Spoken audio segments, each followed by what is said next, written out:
Adam Weitzel, Yes, sir. here with the Forage Fanatic today. What's your actual address down here? We're Southwest Missouri, but We are. We're in Dade County. All rights and purposes, I claim Lockwood is my hometown. Right on. That's where we went to school. Address is South Greenfield. We're in the country. I'm kind of in between. It's kind of. I always tell people.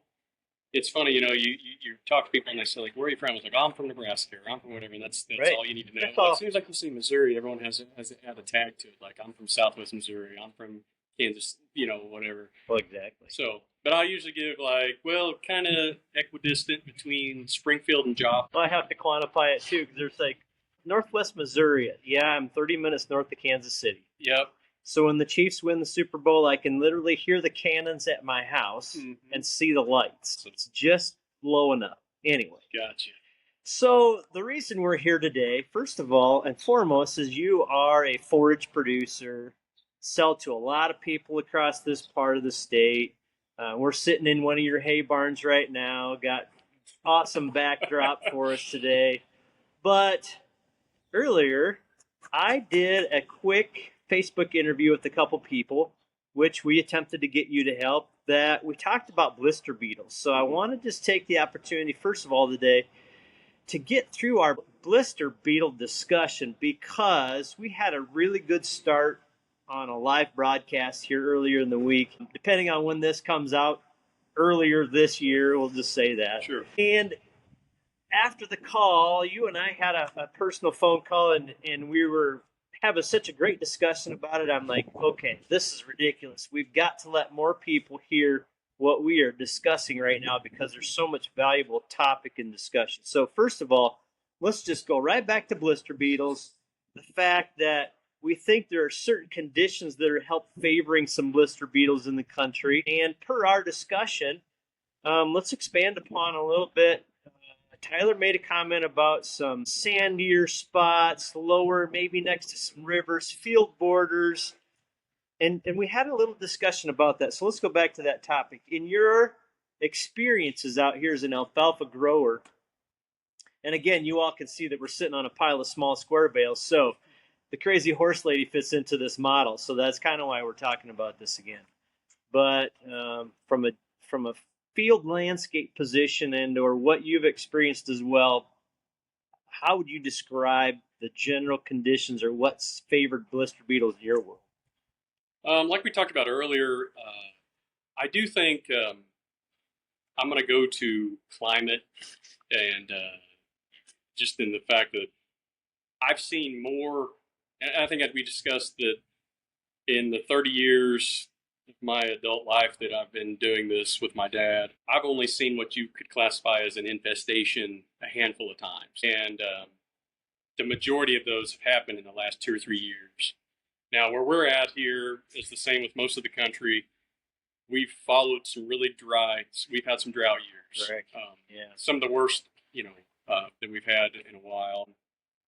Beginning to see a little bit more pressure. We've always, if we've ever had any beetles in the past, it's never been until like that late, like a fourth cutting, like an August cutting, heated summer. Generally, not even something you're worried about because you just don't see them.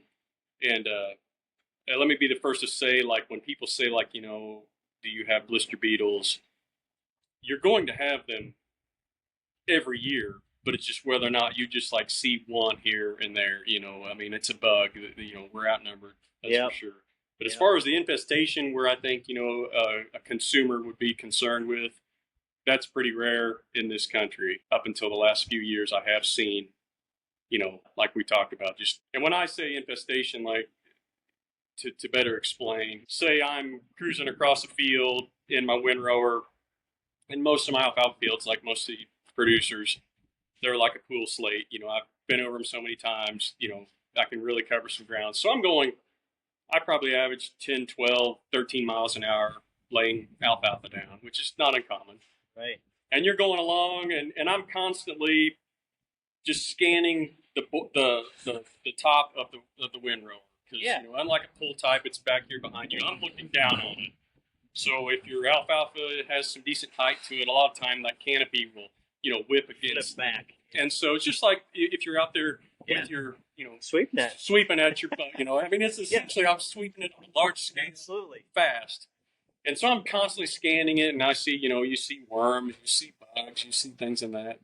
And, I'm hyper aware because, like you alluded to, I do, you made the crazy horse lady. Yeah. I laugh about that because, I have a lot of like self-proclaimed crazy horse ladies, and they admit to it, and I don't badmouth them because, they've been very good to me over the years. Absolutely. And rightfully so. They're, they have a lot invested in their horses, and and it's like same way with dogs. So let's be clear. We're making light of it. Yeah. Because we know there is a certain segment of our clientele that we need to treat. I mean, again, they're high dollar horses, they're pets, they spend hours with them every day. So we're kind of making light of it, but yet we're very serious. And that's part of the reason we're having this conversation is that we have a little more awareness, maybe a few people talking about it. Right. But I think the big thing, too, is that there are different, and as we talk about misinformation and different environments of people getting a little bit excited about things that maybe they don't have all the facts, how big of a deal is it when we start talking about maybe how some things happen in our daily lives based on 1 or 2% of the population? We're kind of almost at the same point here that we're making a big deal today about this, but there's probably 1 or 2 or 3% of the population that ever really gets affected by this. Sure. And again, talking to Cody the other day when I said, well, you've talked about researching it and scouting yourself and looking for bugs. And then when the question comes up about, have you ever experienced it yourself, and or have you had friends? And she's in a rodeo world and travels a lot of miles with a lot of people. And the comment is, well, no, not really. Mm-hmm. So we want to be conscious of the people that could have a problem and that have had a problem. But if we say anything on here that doesn't feel like we are sincere about it, we truly are, or we wouldn't be here talking about it. Well, and in today's day and age, it would be damning, with social media and everything else. I mean, you talk about wildfire. If somebody had a bad experience, I mean, yes, that could. And so to that point, like I said, if I'm going along and I see, like this infestation, like I'm going along the windrow, 10 miles an hour, 12 miles an hour, and all of a sudden you just see, like, there they were. There they are. Yeah. And it's hard to do because they fly. So as soon as they hit the top of the thing, I slam on, pump the brakes. You get out, they fly off almost as quickly as they land. And so the first time that happened, I was kind of taken aback because it hadn't happened in my lifetime of having windrows. Because we always used to have full types. And so I'm saying in the last 12 years, I've had windrower. And that was the first time about 3 years ago, I was going along and that happened. And I got out and I was like, surely not. Nope. It was a blister beetle, and it was the infestation they talk about. And like we had mentioned on the phone, a swarm. The best way I could describe it is, I used like the Charlie Brown Christmas tree as my example of like the ornaments. Every plant looked like it had Christmas ornaments on it. Yep. Like that many. But it was this particular field I was in. I think it was like a 35, 40 acre field, and it was a corner. It was close to a timber line, kind of close to the brush line, and it probably wasn't 100 feet by 100 feet is what we're talking here. So I, in that particular instance, okay, there they are. I went ahead, did about my, finished the field, and I went back, and whenever we harvested it, when we baled it, I just left that whole corner of the field. I went from a 100-foot area to more like a 500-foot area. Yeah. And, when we raked it, and the crazy thing about it, which I understand, my machine, I have a double crimper windrower. So obviously, if that bug's going through that, it's getting squished. Yes. If it makes it through there, it's a miracle. But when I crawled down, and honestly, Jeff, I got on my hands and knees in that windrow, and I could not find a single dead bug. And darn sure some went through that. Oh, I know. Yeah, I mean, like I said, as many as hit the top. Now, I mean, they could have been in the top part of the canopy feeding on the blossoms. And all. So the majority of them could have been on top, but I know that I had to hit some. And to Cody's point, the fact that it's the substance, and I should have done my research. I forget the name of that chemical that's in there, basically in the juice of the bug. Yes, it starts with a C, and it's cantharidin or something Yes. to that effect. And I That didn't look word. it up either, by the way. But anyway, that would have to be in that. Absolutely. I couldn't find any. So what I did, but you didn't like rub it on your arms to see if you were going to blister up. I mean, that would have been the good test. You should have done. I should have done that, but I did not. All I did was left that field, to the that corner of the field, baled it separately, hauled it separately, picked everything up, went out, picked that deal up, set it down, and just like, do not sell this to a horse person. And it was on some of my uncle's land, and he had never seen that before, Right. and he'd done it for years. And I told him, I said, you don't sell that to any of your horse customers. I said, I'll find a way to get rid of it. And I ended up just feeding it to cattle. Didn't have any trouble. But I have sold to so many different horse customers in the past, some of which are on like boarding places, and I'm not talking in the show horses, and they're some of these places I bring horses like the world champion paints, world champion, and and let me tell you, if there was ever a problem, I would have heard about it, and I never have seen it, but I think it's mainly because, in my area, I've gained a lot of business because here in Southwest Missouri, it's not that big of an issue. I gained a lot of business 20 years ago from people in Oklahoma, and that they kind of migrated this way because their area had a lot of trouble and issues with it. And so I gained a lot of customers that way. But and now I just have to be hyper aware and careful because, if I even halfway smell that it's in there, I don't, I just don't want to ruin what I have going. So let's talk quick about, and this is for hay growers, agronomy scouts, and also the people that are purchasing alfalfa in some of these scenarios.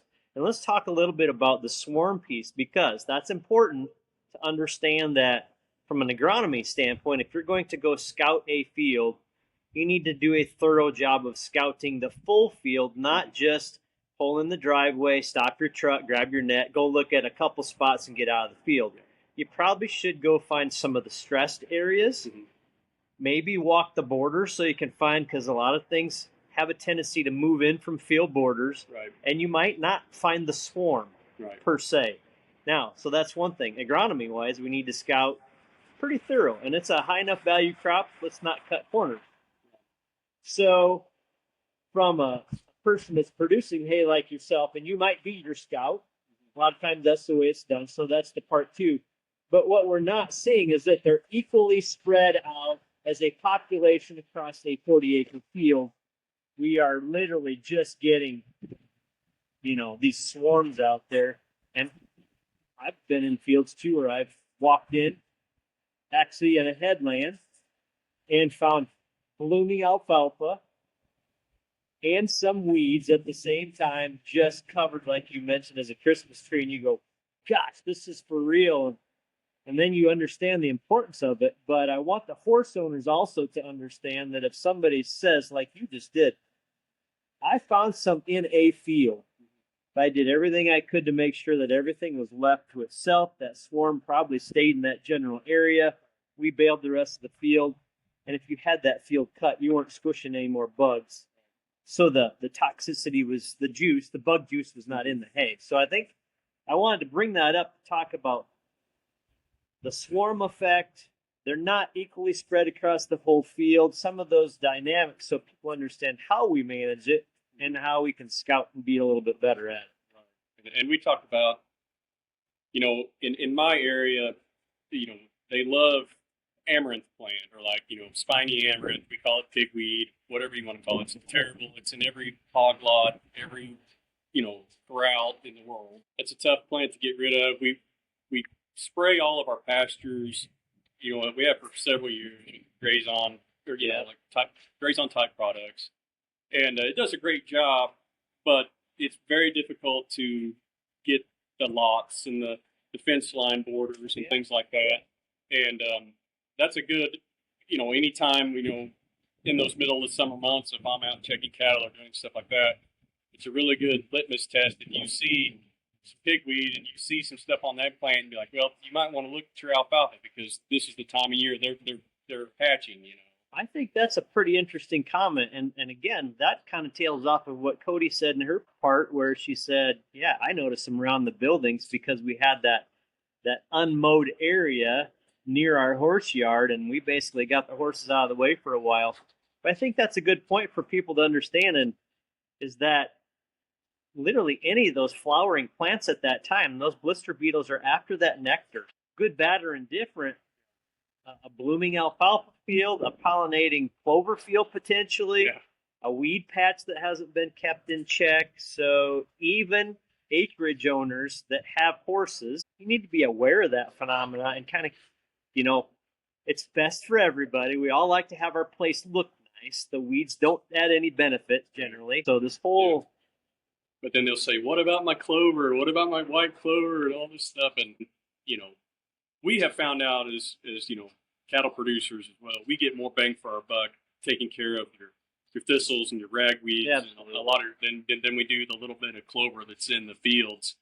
And also, we've also found over several years that there's so much seed in the ground, whether it be like your hop clover, your small, so it comes up. I mean, it's amazing. It's amazing how you can spray it, clean up your field, and the next spring you've got it again. So you're not eradicating it in a lot of ways. But anyway, but no, it's funny. You mentioned the red clover, and I had told you that was one of my other instances of a swarm. Yeah. And back to like your field, that was in like a river bottom field, right along a low lying area, and I didn't even think I had windrowed it. I guess we were making some red clover baleage, and I had windrowed it the day previous, and I didn't see anything when I mowed it, and it was right along kind of the edge, an outcropping along this field that's in a river bottom. And we had slugged around Baylor, and my buddy was it a green one? Yeah, it was a big green one, but we might have been a little greedy with the speed at which we were swallowing that baleage. But my buddy, he was out starting to dig that out, and I got out to help him, and I had to tell him, I said, hey, pump the brakes here. He looked at the ground, and it was literally it looked like a movie, like crawling with them. And to the point where I was like, we ended up backing up into the brush and just dumped what we had into the tree line because there was enough of them where I didn't even feel comfortable baling it for cow feed. Right. That many. But it was, once again, you could go 100 feet in any direction. You didn't see anything. It was just right there. They were just crawling all over everything. I think I may have. I'll see if I can look at it later and see. I think I may have taken a picture or two. I was baffled. What that looked like. Yeah. What it looked like, because I had never seen it, and we've mowed hay forever. But that was back to your point. The low-lying field, the border. I mean, it had checked all the boxes. It was a bottom ground. It was along an area. There was timber right up against it, and it would have been. That was second cutting, so you're probably talking late July, early August. So I read a few of the comments. Some people left some really good comments following that video the other day. And in our call, we had mentioned maybe if you're scouting and you find, maybe you can make an application of a insecticide with a short pre-harvest interval. And most of them are still going to be pushing you out 5 days a week. And then the comments were made, well, if we're in pre-bud alfalfa and we go spray it and we got to wait a week, well, then we're flowered. So are we going to get more from another area? Now we've hurt our quality. I mean, so there's just like anything else in the agronomy world, the most famous phrase ever is, well, it depends. Yes. And, well, it depends because, yes, it's going to push back your harvest. You might have a little bit different maturity. Can you find that there's just a swarm and work around them instead of spraying the whole field, spending all kinds of money, setting your whole crop back? So I wanted people to think about that because we had a 25-minute discussion on the phone the other day, and we really didn't dig into the weeds on that particular dynamic of it, that just getting a sprayer out doesn't always fix everything. No, and that was, from a production standpoint, when I saw that, I did not disagree with any of the things that they were saying as far as, like maybe alter your schedule or or the spraying. But what you have to realize is if you're at any scale at all, and now granted, I know there's a lot of guys across the country that are a much bigger scale than I am. We do about as much as we can do with the help that we have and the equipment we have. We're by no means big, but we're not a small operation. But what you have to remember is, like, say, if I'm covering the ground, if I'm trying to get 300 acres of alfalfa or alfalfa mix hay done, Yep. and I'm trying to do it 4, God willing, 5 times, you do not have a lot of leeway when it comes to, windows. I'm doing well if I have about a week, a month that I'm not baling or mowing something. Right. Because you have to stagger that out. And I don't care. We'll run 3 balers at once. I can mow 100 acres a day. I can do a lot of things quickly. But you still, if you're going to 6 or 7 locations, yes, it helps to do baleage, because you shorten that window down. But when you're talking dry hay and when you're trying to make little bales, if you get some really beautiful low humidity type weather, you could potentially do it in 3 days, 4 days, more realistic in our area. Yeah. But sometimes it takes 5. If you wake up in the morning and go outside and your feet get wet in the grass, you're not going to get any drying time until 11 o'clock, 12 o'clock. And then that comes in again. So anyway. Yeah, your window is short, and it's at the wrong time of day to have good leaf retention. So that you're like. So that's what, so to my point, when those guys said, when I believe it's Tyler said, if you can alter your time or spray it. Yeah. Okay, you get it sprayed. All I could think about the time, other than you should pump your Harv Extra or whatever, that should be a good time for you to talk about that, was delay your cutting and your quality will be fine. Yeah, exactly. Harv Extra, by the way, it's a trait. It's a trait. I don't have any planted yet. I might try some, but I'm trying to get it all cut in the bud. I like to look across that field and just, you have to physically look to find a bloom. You might see a few, but they're going to be outliers. But if you go out there, and my other point was, like, if the beetles are after the blooms, there's a good chance you're not going to find any at that time anyway. So I don't really, it's kind of if it's, I guess what I'm saying, if they're swarmed, it's probably full bloom or close to bloom. And then you start putting that off a week, the quality of your hay has really tanked at that point. And so that was something that I wanted to bring up. It's not that easy to alter with the spray, if waiting that much time, or just altering your schedule, where, to my previous point, we're pretty well set in. We can't shuffle that time frame around that much. Right. When the sun's out, the old adage, make hay when the sun shines. That is so true. Well, and I think the interesting thing too is I've been in the agronomy business for 21 years now. And if it did happen, I can't remember it. I've slept once since then. But I can't remember people calling me in a frantic panic about finding blister beetles in their alfalfa. Oh my gosh, what do I do? I've got to get things cut. I sell to equine customers. So again, it becomes such an isolated case. I want everybody to still be very diligent and aware of it, but I don't want people to lose sleep as a grower thinking that because you have equine customers, you're going to have a disaster and a bunch of crazy people just chiseling you down. Because I also live in Missouri. I also sell small square bales of alfalfa. And if you're watching this, don't hammer me on it later, but I haven't had any Missouri customers that I can remember right now that got really weird about blister beetles in their hay. That's Missouri. My first example of scouting them when I found them myself was in actually central South Dakota, right off the Missouri River on an alfalfa field that was fairly thin. It's one of those that I would give the grower a lot of grief and say, you can't even classify this as an alfalfa field anymore because there's so few plants out here. But regardless, laid back management, full bloom plants with weeds that were flowering, lots of pollen coming out. So it was like the perfect storm where I happened to walk into it. Glad that I did, because all of a sudden I knew what a black blister beetle at that point. And then I've run across a few gray blister beetles. I'm pretty sure I've seen some of the striped yellow or orange off-colored ones that are really the highest in that toxicity. Yeah.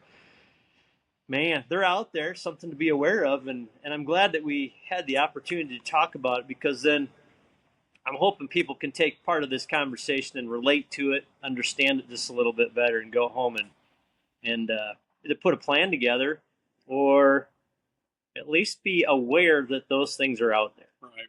I think for the most part, the people I sell to, they know that we manage it best that we can. And what I would tell people that maybe wherever you are in the country, like, is find out, because I've been thinking about that after we visited and you said you want to talk about it. It's like, I think it's important to just know what your supplier's outlets are for problem hay, because, personally, we're blessed with the fact that we have, cattle that if I have stuff that I think is questionable, right, I'll just save that for cow feed. It makes excellent cow feed. I don't, in my conscience is clear, because I know that I'm not pushing that on anyone else. Don't have any problem. And I'm not just talking bug pressure, because like I said, that hasn't been the problem. But I'm just something, if it's like, if we had it cut and maybe it's a little green, weather's coming that wasn't forecasted, we'll just bail that up, we'll wrap it, we'll feed it ourselves. So I don't have to worry about, giving someone a product that's inferior. But there are people in the country that, they maybe not set up that, and they're going to try to market market everything they have. And that could get dicey, because, sometimes things are out of your control and things happen, but you have to wonder, they've got a lot of expense in that. They want to recoup that expense. Yes. And it's tough. I'd like to think that everybody's honest, but some people like, oh yeah, it's fine. Because, if you start talking what this stuff can bring, if the quality's good, I would just be, kind of diligent to find out, but what do you do if you have a problem? What do you do with you? What's your plan B outlet look like? Yeah. So that's interesting that you brought that up, because I am one of those people personally that I don't have any livestock myself. We talked about this just a few minutes ago. I do have a beef producer that's kind of my dumpster fire guy. Yeah. So it's nice to have somebody that you're connected with if you are a hay grower that understands. Hey, you know what I get today is probably not going to be the best quality. It's priced that way. We'll get it out the door and things are fine. I had a conversation with a young lady the other day too that has horses and milk goats.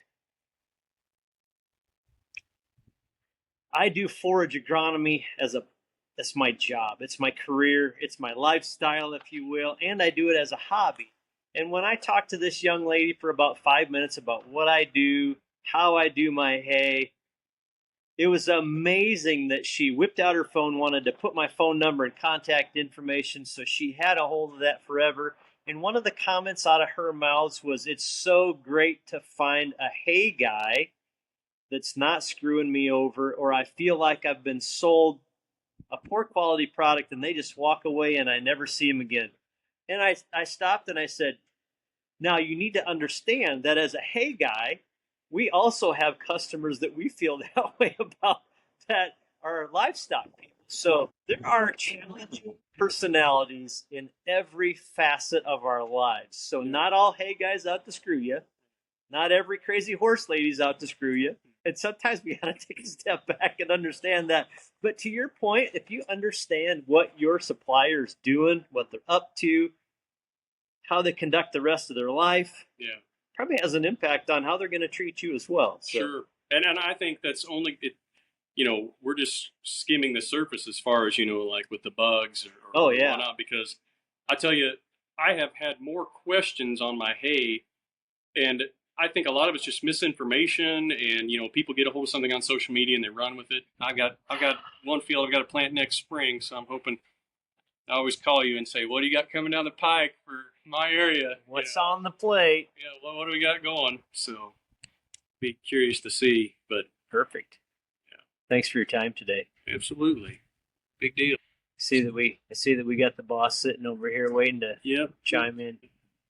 Ready to. Morning, Jeremy. Morning. Get after it.